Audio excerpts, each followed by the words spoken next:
오늘 이 자리를 약 30분 정도 이렇게 질문 답변 시간을 드리는 것은 여러분들이 가슴속에서 그래도 나는 이 질문을 좀 해서 알고 싶다 이런 분들이 계신데 강의 끝나면 그냥 훅 가시게 되면 또 아쉬움이 있을 수 있어서 제가 뒤풀이 시간을 이렇게 만들어서 궁금증을 좀 풀어드리고 또 뒤풀이 공부로서 필요한 공부가 될 수 있기 때문에 이렇게 기회를 드리는 것이므로 그냥 편안하게 허심탄회하게 질문하셔도 좋은데 질문을 할 때 길게 늘어지게 하면 답변할 시간이 그만큼 줄어들으니까 좀 질문할 때는 이렇게 좀 팩트하게 사실만을 팩트하게 임팩트하게 이렇게 좀 질문해 주시면 좋습니다.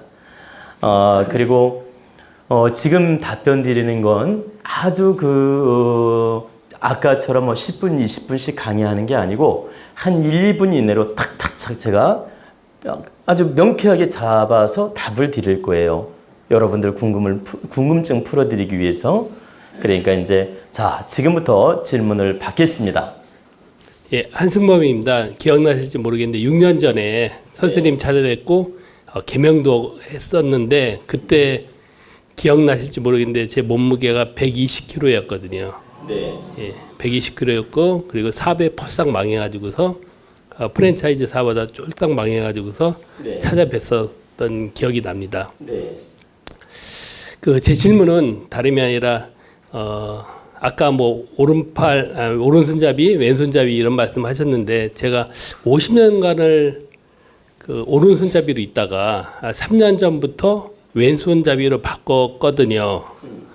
그런 거는 운명에 어떤 영향을 미칠지 간단하게 대답해 주시면 감사하겠습니다. 사람들은 우리나라 국민들이 대다수가 오른손을 많이 씁니다. 오른손을. 그리고 이제 물론 왼손잡이도 있지만 주로 오른손을 많이 쓰게 되죠. 그러면 우리가 좌뇌 우뇌가 있지 않습니까? 좌뇌를 쓴다고 해서 운명이 더 좋아지고 우뇌를 쓴다고 해서 더 좋아지고 이런 것은 아니에요. 단지 내 신체의 변화는 분명히 옵니다. 운명에 큰 변화는 없지만 오른손을 많이 쓰다가 왼손을 쓰게 되면 인체 리듬이 달라지게 돼요. 인체 리듬이 달라지면서 건강이 더 좋아질 수 있고 이제 만약에 뚱뚱했던 분이라면 오히려 왼손을 씀으로써 건강이 더 좋아지는 작용할 수 있고 살도 더 빠지는 작용할 수도 있고 또 이렇게 내가 생활이 리듬이 달라질 수 있어요. 이 습관이 달라짐으로써. 그래서 내가 오른손을 많이 쓸 때 나쁜 습관이 많았던 분들은 지금 우리 사장님처럼 좌측 손을 쓰는 연습을 해서 습을 바꿔보면 어떤 신체의 변화가 옵니다. 건강의 변화도 오고 그러면서 살이 쪘던 게 빠질 수도 있고 내 어떤 컨디션이 달라질 수도 있고 또 내 성격도 좀 달라질 수가 있어요. 그런 차이점은 있다. 그러니까 운명에도 약간의 변화는 있는 거죠. 그런데 이게 기륭화복에 큰 영향을 주는 건 아니라는 얘기입니다.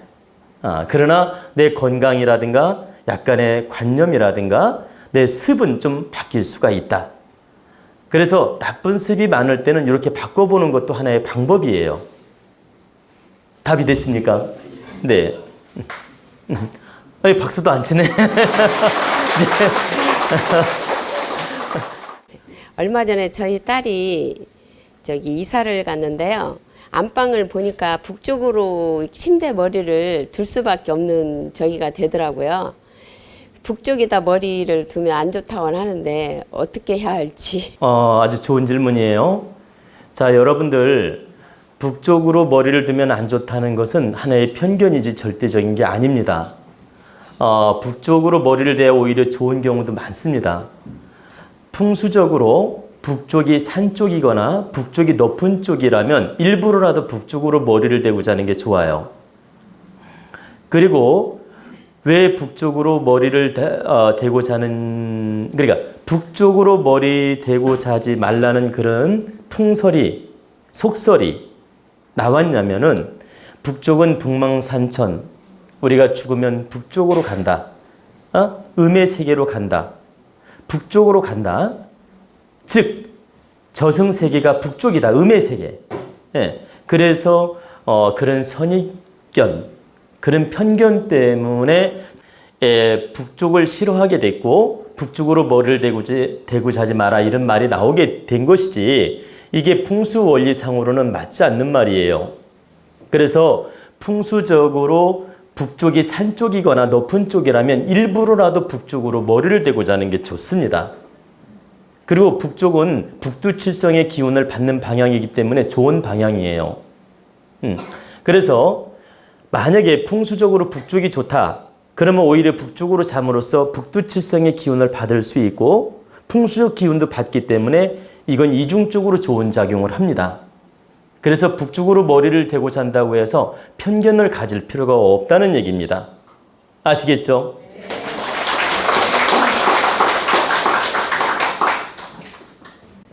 평소 때 이렇게 등산을 참 즐기는 편인데 이제 지난주에 제주도 오름을 오르면서 평소 때 느꼈던 그 행복감과 한이심보다 훨씬 많은 걸 느끼게 됐는데 눈에 눈물까지 맺히면서 그 순간 이럴 때 가슴이 열리는가 보다라는 제가 착각인지는 모르겠지만 느꼈는데 선생님 말씀 한 말씀 듣고 싶습니다. 근데 이제 그건 사람이 믿음이 있어요. 믿음. 자, 여러분 믿음이 있다는 거 아시죠? 자, 어느 날은 컨디션이 굉장히 좋고 어떤 날은 컨디션이 다운될 때가 있어요. 그리고 어떤 때 친구 만날 때는 친구가 이뻐 보였다가 그 다음날 보니까 다르게 보일 때도 있고. 그죠? 그것처럼 내가 어느 때 제주도 갔을 때는 그 산천의 정기와 자연의 정기와 내 주파수가 잘 맞을 때가 있고 내 주파수가 잘 안 맞을 때가 있어요. 근데 주파수가 잘 맞을 때는 내 믿음이 아주 좋은 상태야. 살아있는 상태. 그때 산의 정기와 자연의 정기가 나랑 일치를 이루면서 업이 되는 겁니다. 그런 현상이 나타나는 거예요. 그건 이상한 현상이 아니에요. 좋은 현상. 그리고 누구나 느낄 수 있는 현상. 그래서 내 그 기운의 주파수와 그 자연의 주파수가 딱 맞아 떨어질 때 그런 현상이 나타난다. 그건 대단히 좋은 기운을 받는 현상이기 때문에 좋은 겁니다. 아셨죠?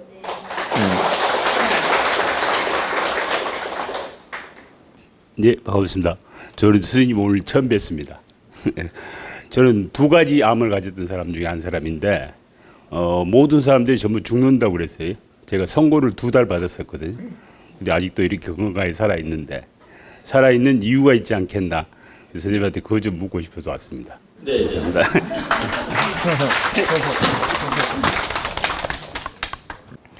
하느님이 우리 선생님을 이렇게 다시 소생할 수 있는 에너지를 준 것은 반드시 하느님이 무엇인가 하라고 그 사명을 보내서 살려준 것입니다.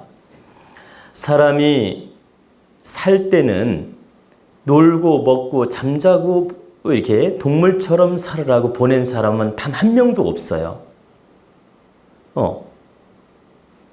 늙어 죽을 때까지 무엇이든 일을 하고 뜻있게 살으라고 보냈지 나이 먹었다고 대충 살다 죽으라고 보낸 적이 없다. 단지 우리가 육신이 늙으면 내 마음대로 일을 못할 뿐이지 하느님은 그렇게 보낸 적이 없다는 뜻이에요. 하다못해 말 한마디라도 자손들한테 득되게 해라.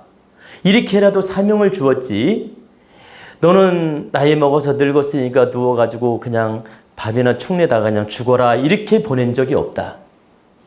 근데 우리가 깨우치지 못하다 보니까 그냥 동물 육신이 늙으면 깨우치지 못하다 보니까 대충 살다가 죽는 분이 많이 있는 거예요.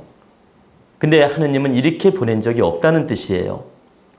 그래서 선생님이 이렇게 다시 힘을 얻고 살아난 것은 반드시 이 사회를 이롭게 홍익 이념을 펼쳐나가고 이 사회를 이롭게 주변을 이롭게 뜻있는 일을 하고 살으라고 생명을 다시 주신 것입니다.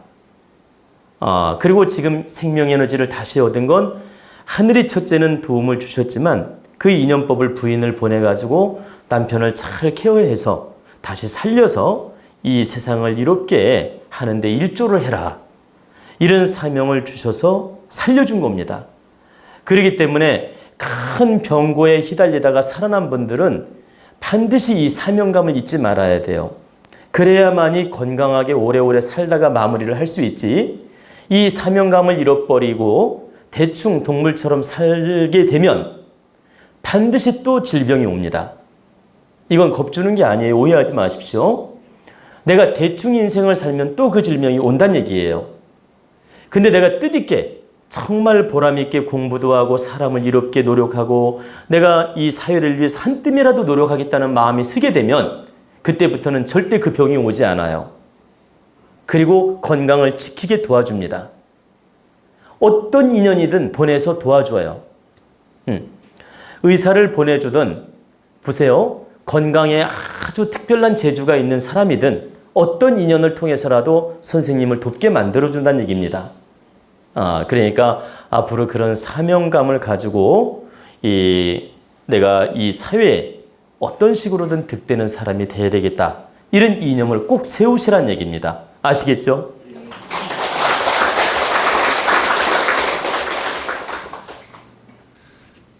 이제 곧 졸업을 한 학기 남긴 이 시점에서 아직까지 제가 정확히 무엇을 하고 싶은지 잘 못 찾겠습니다. 어떠한 방법으로 찾을 수 있는지 가르쳐 주십시오. 우리 젊은이 질문은 한번 개인적으로 상담을 해서 사주오행을 보고 어떤 쪽의 기운이 발달했는지 이런 걸 잘 살펴봐서 진로를 좀 잡아주는 게 좋아요. 지금 이렇게 본인의 질문은 지금 내가 사주를 보지 않았고 그냥 추상적 질문이기 때문에 여기서 명답을 탁 내리기가 어려운 거죠. 왜? 사주를 보면 이 사람은 무엇이 발달해 있고 무역이 좋은지 예를 들어서 공무원이 좋은지 아니면 경영 쪽이 좋은지 이런 게 다 나오거든. 그런 걸 참고해 가지고 진로를 잡아줘야 더 정확하고 또 내가 본인 이야기를 진지하게 좀 들어줄 필요도 있고 그런 시간이 필요하다는 얘기입니다. 그래야만이 확실하게 본인을 도울 수가 있어요. 근데 지금 공개석상에서 지금 사주 봐줄 수는 없으니까 이건 다음에 한번 예약을 해서 나를 한번 만나는 게 좋겠어요. 여기서는 내가 어떤 구분을 지어 답을 드리기는 어렵다. 그리고 본인에 대한 이야기를 하나하나 내가 지금 들을 시간이 또 없고 이해가 되죠? 다음에 그건 내가 잡아드리겠습니다. 네, 안녕하세요. 저기 20년 전에 선생님께서 개명해 주셔가지고 행복하게 살아온 김서연이라고 합니다. 제가 게시판에 한번 질문을 올린 적이 있는데요. 저는 뱀 꿈을 꾸면 꼭 피를 보게 되더라고요. 그러니까 생리적인 현상도 있지만 이게 칼질하다가 딱 이렇게 비어갖고 피를 조금이라도 한 방울이라도 본다거나 아니면 싱크대에 이렇게 콕 찧어가지고 꼭 뱀 꿈을 꾸면 그러기도 하고요. 또 텔레비에서 동물의 왕국에서 우연히 이렇게 돌리다가 그 뱀을 봐도 또 그런 피를 보는 그런 현실에서 그런 일이 이렇게 반복되니까 처음에는 에이 우연이겠지 했는데 제가 의도적으로 그런 것도 피해서 안 보고 뱀이라는 단어를 지금 오늘 정말 오랜만에 입에 담긴 했는데 아예 쓰지도 않고요. 근데 제가 또 쥐띠이기도 해요. 이게 무슨 우연의 일치일지 그게 궁금하고요. 또 한 가지 더 질문은요. 재작년에 제가 선생님 출판 기념회 때 영광스럽게 그 자리에 갔었는데 선생님 답례 전화를 주셨었어요. 근데 선생님께서 전화 주셨던 시간이 한 8시경인데 근데 지하철 소리가 나더라고요. 근데 선생님처럼 유명인이신데 그 대중교통을 타고 다니시는 게 네네네. 제가 답을 드리겠습니다. 네. 뒤 답부터 드리면 저는 버스도 타고 지하철도 탑니다. 그러니까 그건 이상한 일이 아니고요. 시내버스도 타고 또 때로는 고속버스도 타고 지하철도 탑니다. 그러니까 그건 그건 이상한 게 하나도 없고 질문 답변을 드릴게요. 뱀 꿈을 꾸거나 뱀을 봤을 때 뭐 피를 보는 일이 생기는 거, 그것은 본인하고 뱀하고는 주파수의 인연이 어떤 극의 인연이에요. 그래, 뱀의 기운과 본인의 기운이 극을 이루는 기운이다. 그러면 너한테는 피 볼 일이 생기니까 그런 이 예시를 해주는 겁니다. 앞으로 어떤 피 볼 일이 생기니 조심하라고 그 인연이 오는 겁니다.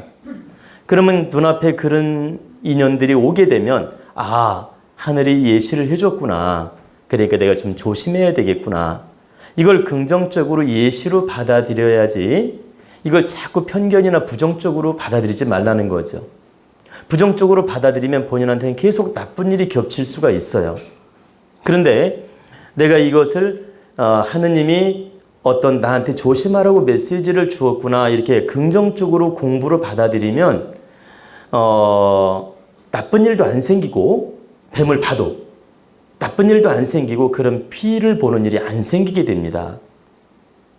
근데 내가 그걸 공부로 받아들이지 않았기 때문에 자꾸 피를 보는 일이 생기는 거예요. 그래서 이런 예시를 해줘 감사합니다. 내가 바르게 조심하겠습니다. 이렇게 하면 그런 일이 안 생긴다는 얘기라. 본인이 풀지 못해서 그 현상이 나타난 겁니다. 항상 하느님은 우리를 도우려고 미션을 주는 거예요. 피해를 주려고 미션을 주는 법은 없다. 깨우치라고 때로는 미션을 주고 숙제도 주고 아픔도 주는 거예요. 근데 우리가 그걸 깨우치지 못해서 당하는 겁니다. 그러니까 앞으로 그런 미션이 오면 예시해줘서 감사합니다. 앞으로 조심하겠습니다. 이렇게 축원 한마디 하고 내가 그걸 공부로 받아들이란 얘기지. 그러면 그런 일이 안 생깁니다. 아셨죠?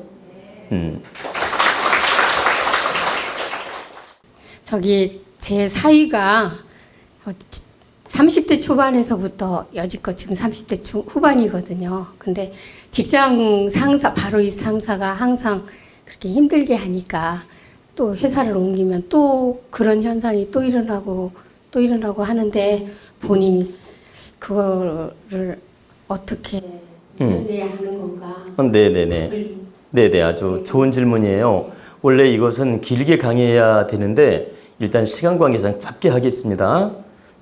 사유가 그런 일이 반복되는 건 사유가 욕심으로 직장을 다니고 사유가 그 주변 환경을 공부로 받아들이지 않고 계속 자기 잣대로 안 맞는다고 또 옮기니까 하느님은 계속 깨우쳐 주려고 계속 그 숙제를 주는 겁니다.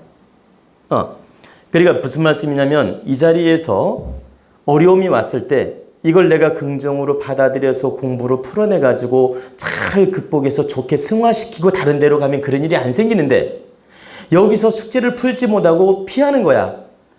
그러니까 똥을 피하니까 또 된똥 만나고 저기 호랑이 피했더니 사자 만나고 뭐 여우 피했더니 늑대 만나고 이런 꼴이 되는 거예요. 응?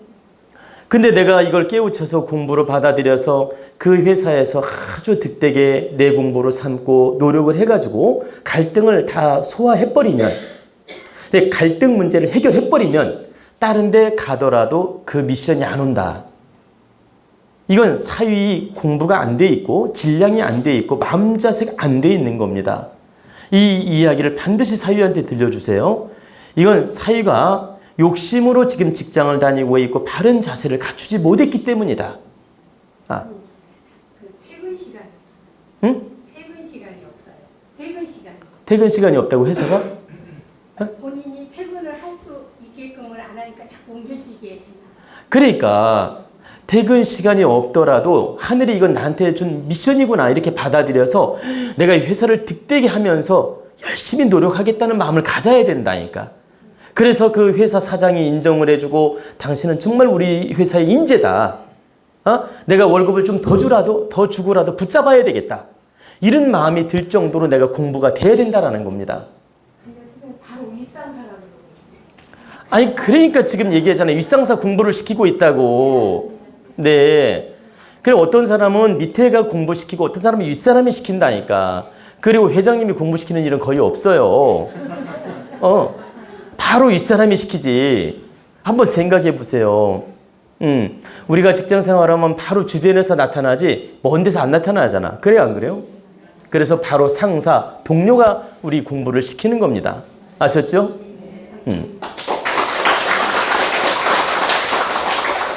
또 그 집에 그 뭐 지인들 방문을 하면은 뭐 사자 그림이 그려져 있거나 이런 걸 이렇게 잘 이렇게 놓더라고요. 근데 어떤 사람은 그걸 두면 괜찮다고 하고 어떤 사람은 별로 안 좋다고 하고 그래서 그거 좀 궁금하고요.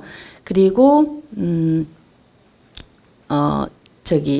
그 우리가 일상생활에서 소지하고 있는 가방이나 지갑 뭐 이런 거 있잖아요.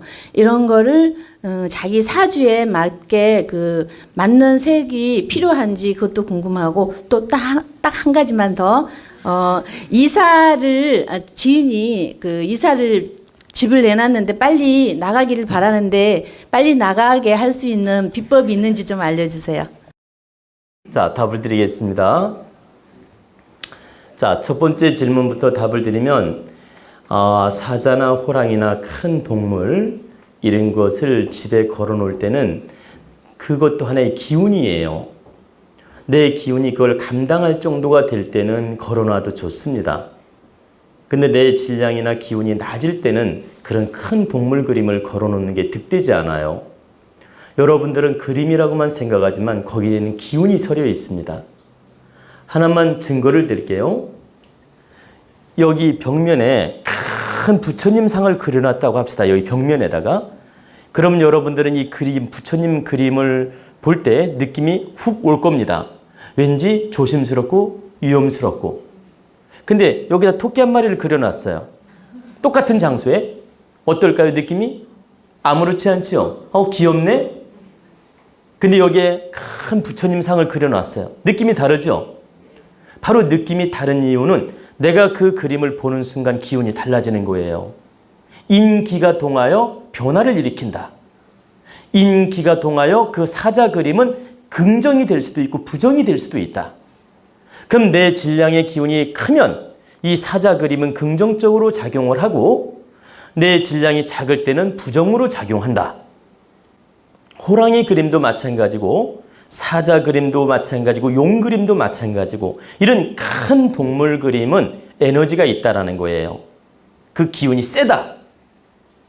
그래서 내 기운이 감당할 때는 괜찮지만 감당을 못할 때는 오히려 그 기운에 눌리는 작용을 합니다. 그래서 절대 득되지 않다. 그래서 평범한 집에는 가급적이면 호랑이나 사자 그림을 걸지 않는 게 좋아요. 그럼 어떤 집에 걸면 좋으냐? 이렇게 공공장소 있죠. 공공장소, 또 사람들이 많이 왔다 갔다 하는 장소. 이런 장소는 그런 큰 동물 그림을 그려놔도 괜찮습니다. 왜 그러냐면 기운이 다 다스려주기 때문에. 근데 내가 혼자 사는 여자라든가 둘이 사는 뭐 가정집이라든가 이렇게 평범한 집안에는 그런 큰 그림을 걸어놓으면 그 기운에 눌릴 가능성이 많기 때문이에요. 그래서 여러분들이 평범한 가정이라면 이런 큰 그림을 욕심내지 마라. 득되는 것보다 실이 클 수도 있다. 근데 우리 계룡산에 가면은 호랑이 그림을 내가 걸어놨어요. 거기는 왜 괜찮느냐? 공공장소로 쓰기 때문에. 그렇기 때문에 큰 동물 그림이라도 그 기운을 충분히 다스리기 때문에 괜찮다. 여러분들도 어떤 여러 명이 가족이 대식구가 산다. 그럴 때는 또 괜찮을 수도 있어요. 그러니까 여러분들이 그건 쓰기 나름이다. 아셨죠?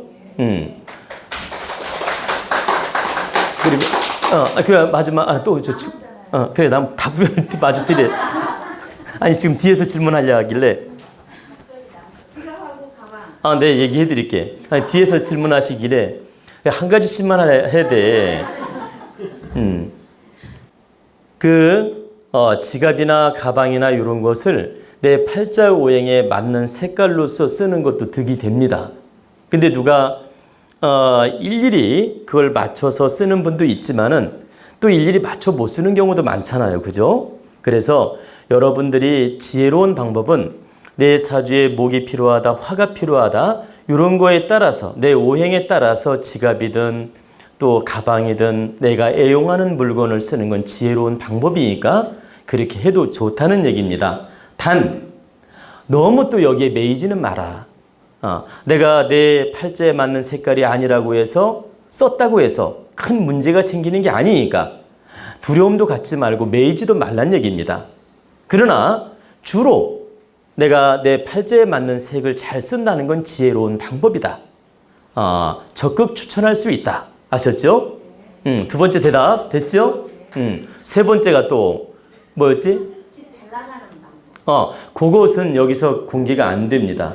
왜냐면 개개인마다 기운이 다르고 개개인마다 방법이 달라요. 그리고 그건 조용히 개인적으로 물어서 내가 가르쳐 줘야 되지. 여기서 여러분들한테 똑같은 방법이 적용되지 않습니다. 그렇기 때문에 이건 안 된다. 아셨죠? 선생님 강의 듣게 돼서 감사드립니다. 충남 서산에서 왔습니다. 여기까지 오는데 예습을 많이 했습니다. 선생님 강의 한 120강 정도 듣고 왔는데요.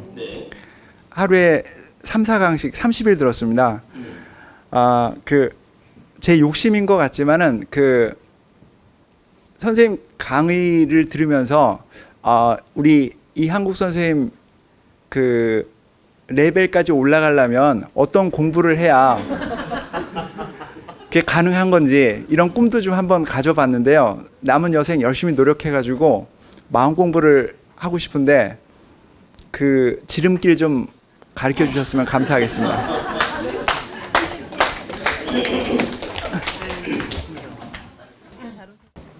자, 가끔가다 제가 그 질문 받을 때가 있는데 여러분 순임금은 누구이며 요임금은 누구인가? 요순공맹 들어보셨죠? 그래 요임금 순임금이 중국의 천자 황제예요. 요임금 순임금이 중국의 천자이면서 황제예요. 이 천자란 말은 황제를 말하는 겁니다. 근데 그래 최고 높은 왕을 천자라고 하기도 하고 황제라고도 말을 해요. 그러면 그분들은 요임금 순임금은 성군이라서 우리가 표현할 때 단지 임금이거나 황제가 아니고 성현자리로 칭을 합니다. 얼마나 훌륭한지 단순한 황제가 아니라 성현주의의 간분이다. 그래서 중국 역사에 요순공맹이라고 늘 나오는 겁니다. 요임금, 순임금, 공자님, 맹자님, 요순공맹. 이분은 성현에 도달한 분이다. 그런데 대학에서 그 서문에 보면은 요임금은 누구이며 순임금은 누구인가? 내가 바르게 공부해서 그 주위에 가면 나 또한 그렇게 될 것이다. 이런 말이 나옵니다. 그러니까 순임금, 요임금이라 하더라도 특별한 분이 아니다. 내가 바르게 깨우치고 그 경지에 가면 내가 바르게 깨우쳐서 그 경지에 간다면 나 또한 순임금이나 요임금이 될 수 있다는 뜻이에요.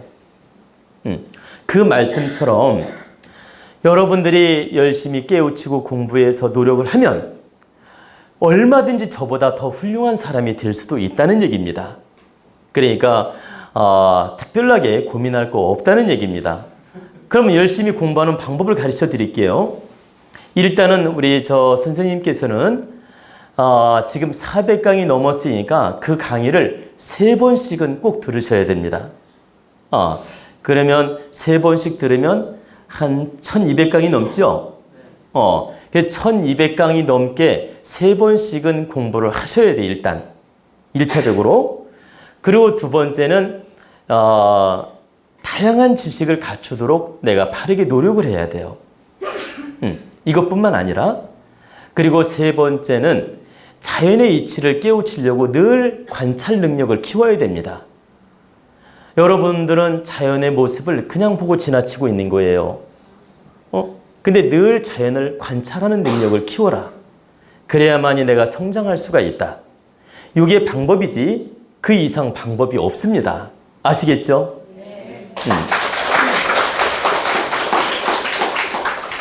창문을 열고 아침에 새 기운을 맞으라고 말씀하셨잖아요. 네네. 집에서 기도를 하고 싶은데 저는 장사를 하고 있어서 밤에 좀 아침 저녁에 끝나서 집보다는 좀 가기가 편한데요. 가게에서 해도 되는 건지 장소는 상관이 없는 건지. 답을 드리겠습니다. 예. 여러분들이 아침에 창문 열고 기도하라고 하니까 꼭 집에서 베란다만 창문을 열고 해야 되나 또 안방을 열고 해야 되나 고민하는 분들이 계신데 장소 관계 없습니다. 자, 베란다 창문을 열고 집에서 해도 되고 내가 가게에서 자면 가게에서 해도 되고 내가 등산을 하면 등산 가서 해도 되고 옥상이 있으면 옥상 올라가서 해도 되고 그 장소 전혀 관계 없습니다. 근데 여러분들한테 왜 베란다 창문을 열어라 했느냐? 내가 일어나면 집에 베란다가 가장 열기가 좋은 곳이잖아요. 그죠? 그리고 지배로 기운을 빨아들이기가 좋은 장소고 그렇기 때문에 베란다를 열고 하늘에 축원을 하라고 한 것이지 꼭 이 베란다만 열고 기도를 해야 된다 이런 법칙은 없습니다. 그러니까 베란다를 열고 하든 안방을 열고 하든 옥상에서 하든 다 괜찮습니다. 물론 가게에서 해도 괜찮고 그리고 내가 어느 날 등산을 했어요. 그럼 등산 가가지고 한마디 축원을 해도 되고 마지막으로 제가 중요한 강의니까 한 말씀만 더 드리겠습니다. 여러분 중요한 내용이니까 잘 들으세요. 여러분은 이 대자연의 기운 속에 살고 있습니다. 즉 하느님 품에서 살고 있는 거예요. 천지 기운 속에서 살고 있다. 그런데 이 부모님 은혜를 입으면서 내가 부모님 은혜를 입으면서 감사합니다. 덕분입니다. 앞으로 부모님께서 도와주시면 바르게 노력하겠습니다. 이렇게 축원을 한마디 하는 거하고 내가 철부지처럼 아무것도 모르는 것처럼 그냥 행동하는 거하고 어떤 차이가 있을까요? 우리가 인간 세계로 견주어 보란 얘기입니다. 여러분들이 부모님인데 자식이 있어요. 부모님한테 부모님 저 서울에 다녀오겠습니다. 부산에 다녀오겠습니다. 그리고 어떤 사업을 계획을 했는데 앞으로 이런 사업을 잘 이끌어 가겠습니다. 부모님한테 말씀을 드려요. 그럼 부모님이 걱정을 안 하죠. 아, 너는 요게 필요하니 내가 요건 도와줄 거고 요건 네 알아서 해라. 그러면서 부모님이 살펴주고 싶어지죠. 근데 부모님한테 한마디 상의도 안 하고 봐봐. 묻지도 않고 상의도 안 하고 지멋대로 가가지고 사업을 했어. 근데 부모님은 아무것도 몰라. 그러면 도와주기도 어렵고 또 도와줄 마음도 잘 안 생기잖아. 아, 그래 안 그래요? 지멋대로 하는데 뭐 도와줄 마음이 생기겠어요? 근데 부모님하고 늘 상의하고 소통하고 부모님한테 허락을 받으려고 하고 이렇게 노력을 하면 얼마나 이뻐요? 그래, 내가 있는 대로 도와주마. 품어주마. 이런 마음이 생기죠. 그것처럼 우리 천지 부모님도 이 천지 대자연의 기운도 내가 부모님한테 감사함을 느끼면서 고하는 거예요. 부모님 감사합니다. 천지 부모님 감사합니다.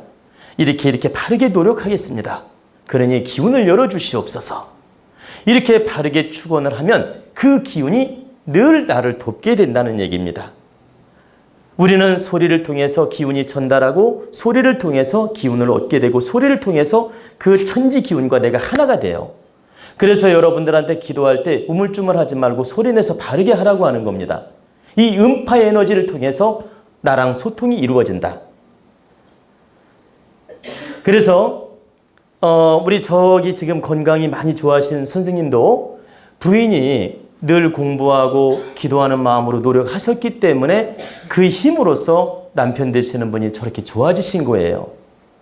근데 부인이 예를 들어서 남편을 도울 마음이 1%도 없어요. 예를 들어 딴 짓만 해. 예를 들어 그러면 그 기운이 돕지를 않아요. 늘 기도하는 마음, 내가 공부하는 마음을 가지니까 신께서도 동조하는 겁니다. 그래서 여러분들이 귀신을 믿으라는 얘기가 아니에요. 제 얘기는 이 천지 대자연의 기운이 우리 부모다. 부모님한테 감사하고 늘 소통하고 내가 이렇게 바르게 노력하겠습니다. 이런 축원을 하는 의미가 있는 거예요. 그럼으로써 부모님은 본인들을 사랑하고 아끼고 더욱더 살펴준다라는 겁니다. 지멋대로 하는 거하고 부모님한테 고하는 거하고는 하늘과 땅 차이다. 그래서 이런 노력을 하라고 하는 것이지 맹신주의로 매달린다 이런 개념이 아니라는 얘기입니다. 또 축원을 아침에 하다가 바쁜 일이 있어 못했어. 그래도 집착하지 마라. 절대 하느님이 벌 주지 않는다. 이틀 하다가 하루 멈추고 일주일 하다 하루 멈췄어. 예를 들어서 그래도 여러분들 부담 갖지 마라. 이 대자연의 기도는 절대적으로 벌을 받거나 집착이 있거나 문제가 있는 게 아니다. 바빠서 못 하더라도 괜찮으며 하고 싶을 때 해도 된다. 그러니까 내가 10번 하다 하루 빼먹었다 해도 부담 안 가져도 된다는 얘기입니다. 아시겠죠? 오늘은 제가 여기까지 참 뒤풀이 강의를 마치겠습니다. 여러분들 좋은 시간이었습니까? 내가 여러분들 이렇게 바쁜 시간 내주셔서 감사드리고요. 모두 다 건강하시고 행복하시고 앞으로 크게 성장하시기를 진심으로 축원하겠습니다.